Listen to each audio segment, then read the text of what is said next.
अस्सलाम वालेकुम। Welcome to all of you in Prime Leaders Academy. हाणे अॼु असां GST में हिकिड़ो शार्ट टॉपिक आहे जंहिंजो नालो आहे एटॉमिक नंबर, एटॉमिक मास। ठीकु आहे। ऐं उन खां पोइ आयन्स, वैलेंसी ऐं ॿियो आहे असांजो आइसोटोप्स। हाणे इहे पंज जेके आहिनि न, एतिरा जेको आहे डिघा बि न आहिनि ऐं एतिरा इहे जेके आहिनि मतिलबु वॾा बि नंढड़ा बि न आहिनि। ठीकु आहे। मोस्ट इम्पॉर्टेंट टॉपिक्स आहिनि ऐं हिननि मां जेको आहे न तव्हां खां पुछंदा बि तक़रीबन क्वेश्चन्स आहिनि। ठीकु आहे। आइदर तव्हां जॉब जी टेस्ट ॾियो था या तव्हां एंट्री टेस्ट जी प्रिपरेशन कयो था, त इन लाइ ॿिन्ही लाइ मोस्ट इम्पॉर्टेंट आहे। ठीकु आहे। हाणे सभ खां पहिरियां त मां तव्हांखे ॿुधायां त एटॉमिक नंबर छा आहे। ठीकु आहे। हाणे एटॉमिक नंबर सभ खां पहिरियां त इहा ख़बर हुजणु घुरिजे त एटॉमिक नंबर खे असां शो छा सां कंदा आहियूं।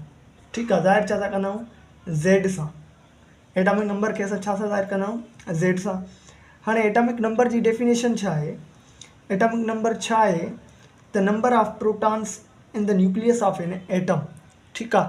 प्रोटॉन्स जो तादादु एटम जे जेको न्यूक्लियस पार्ट आहे उन में केतिरो आहे, उनखे असां चवंदा आहियूं एटॉमिक नंबर।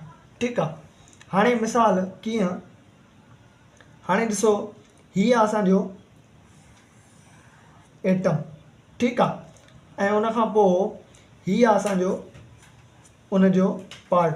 ठीकु आहे। एटम जा ॿ पार्ट आहिनि, हिकिड़ो आहे उनजो न्यूक्लियर पार्ट ऐं ॿियो आहे उनजो हे एक्स्ट्रा न्यूक्लियर पार्ट। छा, एक्स्ट्रा न्यूक्लियर पार्ट। ठीकु आहे। हाणे एक्स्ट्रा न्यूक्लियर पार्ट में तव्हांखे इलेक्ट्रॉन्स नज़र ईंदा फ्लो कंदे। ठीकु आहे। ऐं न्यूक्लियर पार्ट में तव्हांखे प्रोटॉन ऐं न्यूट्रॉन नज़र ईंदा। ठीकु आहे। हाणे इहो आहे असांजो एटम। ऐं एटम जा पार्ट घणा हूंदा नी, ॿ। हिकिड़ो हूंदो आहे न्यूक्लियर पार्ट, ॿियो हूंदो आहे एक्स्ट्रा न्यूक्लियर पार्ट। ठीकु आहे। हाणे एटॉमिक नंबर छा कंदो आहे, इहो इन जो कमु छा हूंदो आहे, आइडेंटिटी ऑफ एन एलिमेंट। ठीकु आहे। मतिलबु एलिमेंट जी आइडेंटिफाई कंदो आहे। ठीकु आहे। ऐं उन में प्रोटॉन्स जो तादादु केतिरो आहे एलिमेंट में। ठीकु आहे। उनखे असां छा चवंदा आहियूं, एटॉमिक नंबर।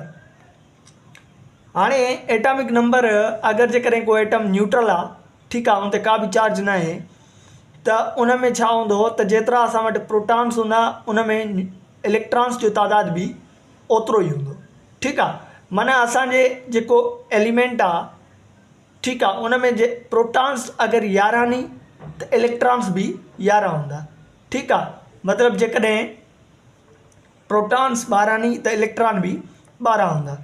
जेतिरो प्रोटॉन जो तादादु एटम में ओतिरो इलेक्ट्रॉन जो तादादु। ठीकु आहे। बाक़ी न्यूट्रॉन जो जेको तादादु आहे उहो डिफरेंट थी सघे थो पियो। हाणे मिसाल तौरु एग्ज़ाम्पल में ॾिसो, असांजो एग्ज़ाम्पल आहे हाइड्रोजन। ठीकु आहे। हाणे हाइड्रोजन जी सिंबल छा आहे, H। हाइड्रोजन में प्रोटॉन घणा नी, 1। ठीकु आहे। छाजे करे त इन जो एटॉमिक नंबर बि छा आहे, 1 आहे। छाजो, हाइड्रोजन जो। ऑक्सीजन जो ॾिसो, हाणे ऑक्सीजन जो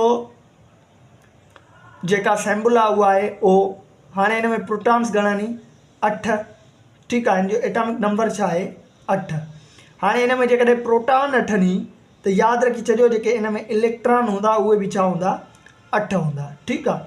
हाणे हिन जो एटॉमिक मास छा आहे ऑक्सीजन जो, उहो आहे 16। ठीकु आहे। एटॉमिक नंबर छा अथसि, 8। माना एटॉमिक नंबर जेको आहे ऑलमोस्ट एटॉमिक मास जे हाफ ते हूंदो आहे। ॿियो आहे असांजो एटॉमिक मास। एटॉमिक मास छा आहे, प्रोटॉन ऐं न्यूट्रॉन जे तादाद खे असां कंबाइन कयूं जेको एटम में मौजूदु आहे, उनखे असां छा चवंदा आहियूं, एटॉमिक नंबर चवंदा आहियूं। ठीकु आहे। एटॉमिक मास चवंदा आहियूं। हाणे एटॉमिक मास जी सिंबल छा आहे, एटॉमिक मास जी सिंबल आहे A। ठीकु आहे। हाणे एटॉमिक मास खे असां मतिलबु एटॉमिक मास खे असां कीअं एक्सप्रेस करे सघूं था पिया यूनिट में, उहो असां करे सघूं था पिया AMU। ठीकु आहे। ज़ाहिर करे सघूं था पिया जीअं चऊंसि त AMU मतिलबु आहे एटॉमिक मास यूनिट। ठीकु आहे। हाणे मिसाल वठो त मिसाल कहिड़ा आहिनि हिन में, कार्बन ॾिसो, असांजे कार्बन जो एटॉमिक मास छा आहे, 12।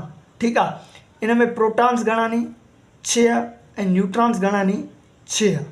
ठीकु आहे। हाणे एटॉमिक नंबर ऐं एटॉमिक मास जो हिकिड़ो फार्मूलो आहे, ठीकु आहे। हाणे उहो कहिड़ो फार्मूलो आहे उहो बि मां तव्हांखे ॿुधायां थो पियो। त असांजो जेको प्रोटॉन आहिनि या एटॉमिक नंबर आहे न, उहो असां एटॉमिक मास मां कट कंदा आहियूं, ठीकु आहे। हाणे मिसाल तौरु कीअं, अगरि जेकॾहिं कार्बन आहे, हाणे हिते ॾिसो, अगरि जेकॾहिं कार्बन आहे, कार्बन जो एटॉमिक मास घणो आहे 12 आहे, ठीकु आहे। हाणे असांखे कीअं ख़बर पए त हिन में प्रोटॉन घणा नी, असांखे हिकिड़ी शइ जी ख़बर आहे त हिन में इलेक्ट्रॉन आहिनि 6, ठीकु आहे। 12 मां मिसाल असां प्रोटॉन जेके आहिनि 6 उहे माइनस कयूंसि था त बाक़ी बचंदो वञी 6, हे 6 असांजा छा नी न्यूट्रॉन आहिनि, ठीकु आहे। इलेक्ट्रॉन ऐं प्रोटॉन जो तादादु हमेशह एलिमेंट में सेम हूंदो आहे। इहा शइ जेका आहे पंहिंजे दिमाग़ में विहारे छॾियो त प्रोटॉन ऐं इलेक्ट्रॉन जो तादादु सेम हूंदो आहे, न्यूट्रॉन जो तादादु चेंज थी सघे थो पियो, ठीकु आहे। ॿियो वठो असांजो आहे ऑक्सीजन। ऑक्सीजन जो एटॉमिक मास छा आहे 16, ठीकु आहे। हाणे प्रोटॉन्स घणा अथसि 8 ऐं हिन में इलेक्ट्रॉन्स जेके नी उहे बि घणा हूंदा 8 हूंदा, ठीकु आहे। ऐं न्यूट्रॉन्स घणा अथसि 8। हाणे 16 मां जेकॾहिं तव्हां 8 प्रोटॉन कटींदा वे त बाक़ी हिन वटि घणो बचंदो वञे 8, उहे 8 छा हूंदा न्यूट्रॉन हूंदा, ठीकु आहे। हाणे इहो हुयो असांजो एटॉमिक मास ऐं atomic number. After that our next one is isotopes. What is mean by isotopes? Word iso means same, ठीकु आहे। Topes means element. हाणे हिन जी डेफिनेशन छा आहे, सिंपल वर्ड्स में मां तव्हांखे ॿुधायां त अहिड़ा एलिमेंट जंहिंजो एटॉमिक जेको नंबर आहे उहो सेम हुजे पर एटॉमिक मास जेको आहे उहो डिफरेंट हुजे, ठीकु आहे। एटॉमिक मास लाइ तव्हां डायरेक्टली ईअं ई चओ त माना न्यूट्रॉन, ठीकु आहे, न्यूट्रॉन जो तादादु। ऐं एटॉमिक नंबर में तव्हां चओ इलेक्ट्रॉन एंड प्रोटॉन जो तादादु, ठीकु आहे। असांजो एटॉमिक मास में छा आहे न्यूट्रॉन जो तादादु, एटॉमिक नंबर में छा आहे इलेक्ट्रॉन ऐं प्रोटॉन जो तादादु। हाणे ॿियो असांजो आइसोटोप्स। अहिड़ा एलिमेंट जंहिंमें एटॉमिक नंबर सेम हुजे पर उन्हनि जो एटॉमिक मास डिफरेंट हुजे त उन्हनि खे असां चवंदा आहियूं आइसोटोप्स, ठीकु आहे। हाणे आइसोटोप्स जेके हूंदा न उहे माना ईअं सम्झो त जंहिं एलिमेंट जा जेके आइसोटोप्स हूंदा उहे हुनजा ईअं सम्झो त ॿचिड़ा हूंदा, ठीकु आहे। जीअं हिकिड़ा वालदेन हूंदा आहिनि, उन्हनि जा छा हूंदा आहिनि ऑफ स्प्रिंग्स हूंदा आहिनि, ईअं जेके नी इहे just like of springs isotopes बि सेम हूंदा आहिनि, ठीकु आहे। सिर्फ़ु थोरी जी उन में जेका आहे म्यूटेशन हूंदी आहे, चेंज हूंदी आहे, बाक़ी जेके नी इहे ऑलमोस्ट सेम हूंदा आहिनि, ठीकु आहे। हाणे इन्हनि में केमिकल जेके प्रॉपर्टीज़ हूंदियूं उहे बि सिमिलर हूंदियूं, ठीकु आहे। बट हिननि जी जेके फिज़िकल प्रॉपर्टीज़ हूंदियूं न उहे डिफरेंट हूंदियूं, ठीकु आहे। केमिकल प्रॉपर्टीज़ जो मतिलबु आहे जंहिंजा ठहियल आहिनि, फिज़िकल प्रॉपर्टीज़ जो मतिलबु आहे हिननि जी जेका ओरिजिनल अपीयरेंस आहे ॿाहिरों उहा हिननि जी डिफरेंट हूंदी पर जेका हिननि जी बनावट हूंदी न उहा सेम हूंदी, ठीकु आहे। हाणे इहो आहे असांजो आइसोटोप्स। हाणे आइसोटोप्स में मां तव्हांखे मिसाल ॾियां त हाइड्रोजन तव्हां ॿुधो हूंदो, असांजी पीरियोडिक टेबल जो सभ खां पहिरियों जेको एलिमेंट आहे उहो आहे हाइड्रोजन, ठीकु आहे। हाणे हाइड्रोजन जा घणा आइसोटोप्स आहिनि 2, कहिड़ा कहिड़ा, प्रोटियम एंड ड्यूट्रियम, ठीकु आहे, प्रोटियम एंड ड्यूट्रियम। हाणे प्रोटियम जो एटॉमिक नंबर छा आहे 1 आहे, ठीकु आहे। ऐं ड्यूट्रियम जो एटॉमिक नंबर बि 1 हूंदो पर एटॉमिक मास छा अथसि 2 अथसि, ठीकु आहे। हाणे मां तव्हांखे ॿुधायां त हिननि जो एटॉमिक नंबर जेको आहे साॻियो हूंदो, प्रोटियम जो बि एटॉमिक नंबर 1 हूंदो, ड्यूट्रियम जो बि एटॉमिक नंबर 1 हूंदो, ठीकु आहे। पर हिननि जो एटॉमिक मास छा हूंदो डिफरेंट हूंदो, ठीकु आहे। प्रोटियम में प्रोटॉन घणा नी 1 प्रोटॉन आहे, ठीकु आहे, मतिलबु 1 प्रोटॉन आहे त ऑलमोस्ट सम्झी वञो 1 इलेक्ट्रॉन बि हूंदो, पर हिननि में जेको न्यूट्रॉन आहे उहो 0 आहे, ठीकु आहे। ॿियो आहे असांजो ड्यूट्रियम। ड्यूट्रियम में 1 प्रोटॉन आहे 1 न्यूट्रॉन आहे। मां तव्हांखे ॿुधायां बार ॿुधायां थो त जेतिरा प्रोटॉन्स हूंदा तव्हांजा कंहिं एटम में या एलिमेंट में ओतिरा उन जे बराबरि इलेक्ट्रॉन्स बि ओतिरा ई हूंदा, ठीकु आहे। हाणे इहो हुयो असांजो आइसोटोप्स। ऐं उन खां पोइ ॾिसूं त आइसोटोप्स में मां तव्हांखे ॿुधायमि त जेको हाइड्रोजन असां पढ़ियोसीं उन जा 3 आइसोटोप्स हुआ, प्रोटियम, ड्यूट्रियम, ट्राइट्रियम, ठीकु आहे। हाणे ट्राइट्रियम में ॾिसो त ट्राइट्रियम जो एटॉमिक मास छा आहे 3 आहे। ठीकु आहे, हाणे एटॉमिक मास 3 अथसि त एटॉमिक नंबर पर हिन जो छा हूंदो 1 हूंदो।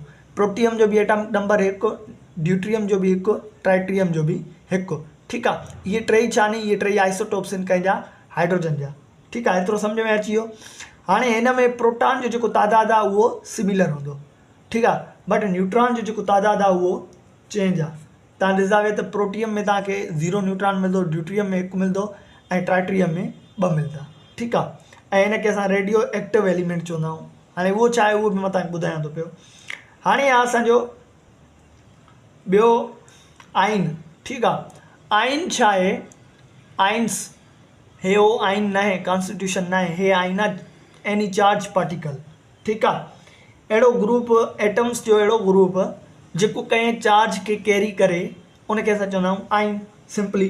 ठीकु आहे, हाणे उहो चार्ज कीअं ज़ाहिर करे सघे थो, या त इलेक्ट्रॉन लूज़ कंदो, ठीकु आहे, पॉजिटिव थी करे स्टेबल थी वेंदो, या इलेक्ट्रॉन गेन कंदो माइनस थी करे तव्हांखे उहो चार्ज शो कंदो। हाणे आइन्स जेके नी न असांजा उहे 2 क़िस्मनि जा आहिनि। ठीकु आहे, हिकिड़ो आहे केटाइन, ॿियो आहे एनाइन। हाणे केटाइन छा हूंदो आहे, माना जेके पॉजिटिव चार्ज शो करनि। ठीकु आहे, एनाइन छा हूंदो, जेके नेगेटिव चार्ज शो करनि। हाणे पॉजिटिव चार्ज शो कीअं कंदा, त जॾहिं मिसाल तव्हां वठो सोडियम। ठीकु आहे, हाणे सोडियम छा कंदो, हिकिड़ो पंहिंजो इलेक्ट्रॉन लूज़ कंदो। पहिरें ग्रुप जो एलिमेंट आहे, हा ज़ाहिर सी ॻाल्हि आहे, हिन जी वैलेंसी छा आहे +1 आहे। ठीकु आहे, अगरि जेकॾहिं हिन सां को पाण को ॾाढो अची करे रिएक्शन कंदो त हिन जे 12 इलेक्ट्रॉन 12 शेल में हिकिड़ो इलेक्ट्रॉन आहे, त अगरि जेकॾहिं 3 वारो ईंदो हिन ॾे त उहो 3 वारो हिन खे 3 कोन ॾींदो। ठीकु आहे, छाजे करे उहो मोस्ट स्टेबल आहे, त इन करे हिन खां उहो 1 खसे वेंदो पंहिंजी तरफ़। ठीकु आहे, जॾहिं सोडियम इलेक्ट्रॉन लूज़ कंदो त उन खां पोइ सोडियम जेको आहे छा थी वेंदो, पॉजिटिव थी वेंदो। ठीकु आहे, इन्हनि खे ई चइबो आहे केटाइन। जॾहिं एलिमेंट पंहिंजो इलेक्ट्रॉन लूज़ करे पंहिंजे पाण ते जेका चार्ज आहे उहा पॉजिटिव अचे, उनखे चइबो आहे केटाइन। एनाइन छा आहे, एनाइन आहे नेगेटिवली चार्ज पार्टिकल। ठीकु आहे, हाणे पहिरियों उहो छा हूंदो, पॉजिटिव हूंदो मिसाल, या नेगेटिव आहे अदरवाइज़।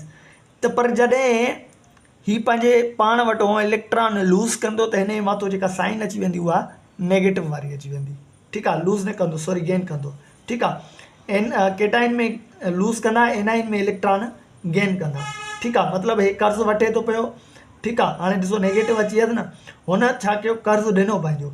ठीकु आहे, कर्ज़ ॾिने, छुटकारो मिली वियुसि। ठीकु आहे, आज़ादु थी वियो कर्ज़ खां। हाणे हे कर्ज़ वठे थो पियो, इन करे हिन जी जेका टेंशन आहे उहा वधंदी वञे थी माइनस जी निशानी में। ठीकु आहे, हाणे इहो हुयो असांजो आइन छा आहे, उन में केटाइन ऐं एनाइन मां तव्हांखे ॿुधायमि। हाणे असांजो वैलेंसी। ठीकु आहे, हाणे वैलेंसी छा आहे, एक्चुअली जेको वर्ड वैलेंसी आहे न, इहो वर्ड वैलेंस मां वरितल आहे, जंहिंजो माना आहे आउटर मोस्ट। ठीकु आहे, या आउटर शेल। ठीकु आहे, ॿाहिरियों शेल।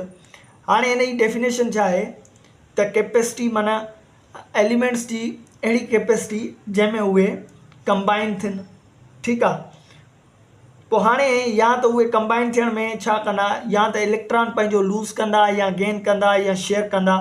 ठीकु आहे, शेयर करे उहे छा कंदा, पंहिंजे जेको आउटर मोस्ट शेल अथनि न उन में छा कंदा, त पंहिंजा 8 जेके आहिनि इलेक्ट्रॉन पूरा कंदा। जेकॾहिं पूरा न कंदा 8 त उन खां पोइ बि अनस्टेबल आहिनि। या त उहे छा कंदा, पाण को कंहिं ॾाढे सां रिएक्शन थींदो त इलेक्ट्रॉन लूज़ करे सघंदा। ठीकु आहे, उनखे ॾेई छॾंदा, बाबा तूं हल, तुंहिंजो कमु थिए। अगरि जेकॾहिं पाण को कंहिं हीणे सां थियनि त उन को इलेक्ट्रॉन खसे वठंदा। ठीकु आहे, वैलेंसी जो मतिलबु इहो हूंदो आहे त या इलेक्ट्रॉन गेन करे या एलिमेंट इलेक्ट्रॉन लूज़ करे। ठीकु आहे, इनखे चइबो आहे वैलेंसी। हाणे मां तव्हांखे ॿुधायां त एग्ज़ाम्पल्स ॾिना पिया नी, हे आहे असांजो पहिरियों ग्रुप। ठीकु आहे, पहिरें ग्रुप में असांजो पहिरियों एटम आहे, एलिमेंट आहे हाइड्रोजन। हाणे पहिरें ग्रुप वारनि जी जेका वैलेंसी आहे उहा घणी आहे, उहा आहे +1। ठीकु आहे, लिखी पई अथव +1। ठीकु आहे, हाणे हिननि खे इहे या त हिकिड़ो इलेक्ट्रॉन लूज़ कंदा या हिकिड़ो गेन कंदा। ठीकु आहे, हाणे ॿियों आहे, ॿिए जी आहे +2। ठीकु आहे, ऑक्सीजन। हाणे हिन जी +2 आहे त इहे छा कंदा, 2 इलेक्ट्रॉन या त गेन कंदा या वरी लूज़ कंदा पंहिंजो जेको ऑक्टेट अथनि, ऑक्टेट जो मतिलबु आहे 8, ठीकु आहे। आउटर मोस्ट शेल में 8 इलेक्ट्रॉन कंप्लीट करण लाइ कंहिं को ॿिए को या त 2 इलेक्ट्रॉन वरदा या हुनखे ॾेई छॾंदा, तू स्टेबल थी वञे, ठीकु आहे। उन खां पोइ आहे नाइट्रोजन। नाइट्रोजन जी घणी आहे +3, माना हिन जे आउटर मोस्ट शेल में इलेक्ट्रॉन घणा नी 3, ठीकु आहे। कार्बन आहे उनजी आहे +-4, ठीकु आहे। माना हिन में कार्बन जी जेका चौथो ग्रुप फैमिली आहे, इन में इहा हिकिड़ी पावर्टी हूंदी आहे, हिकिड़ी पावर हूंदो आहे त या त इहो 4 इलेक्ट्रॉन लूज़ कंदो या 4 ई गेन कंदो, ठीकु आहे। छाजे लाइ? पंहिंजे पाण जो जेको आउटर मोस्ट शेल अथसि, जेको ऑक्टेट नंबर आहे, 8 जेके इलेक्ट्रॉन आउटर मोस्ट शेल में वेंदा उहे पूरा करण लाइ या त पंहिंजो इलेक्ट्रॉन जेके आहिनि 4 ई लूज़ कंदो या 4 ई गेन कंदो, ठीकु आहे। उन खां पोइ आहे हाणे सोडियम। वरी वापसि अची वियासीं असां पहिरें ग्रुप जी तरफ़। सोडियम जी +1 आहे, ठीकु आहे। क्लोरीन ॾे ॾिसो वरी -1 आहे, मतिलबु ठीकु आहे। माना इहा आहे हिननि जी वैलेंसी। वैलेंसी जो मतिलबु छा आहे? जेको हिननि जे आउटर मोस्ट शेल में इलेक्ट्रॉन्स केतिरा नी, वैलेंसी केतिरी आहे, इनखे चइबो आहे वैलेंसी, ठीकु आहे। वैलेंसी में छा हूंदो आहे? एलिमेंट्स हिक ॿिए सां जेको आहे इलेक्ट्रॉन लूज़ कंदा या गेन कंदा, छाजे करे? पंहिंजे पाण खे स्टेबल बणाइण लाइ, ठीकु आहे। अगरि जेकॾहिं हिन सां रिगार्डिंग अॼु वारे टॉपिक सां को क्वेश्चन आहे त कमेंट सेक्शन में पुछी वठो, ठीकु आहे। अगरि जेकॾहिं वीडियो सुठो लॻो आहे त ॿियनि सां बि शेयर कयो, जीअं ॿियनि खे बि फ़ाइदो पहुची सघे। Thank you very much. Allah हाफ़िज़।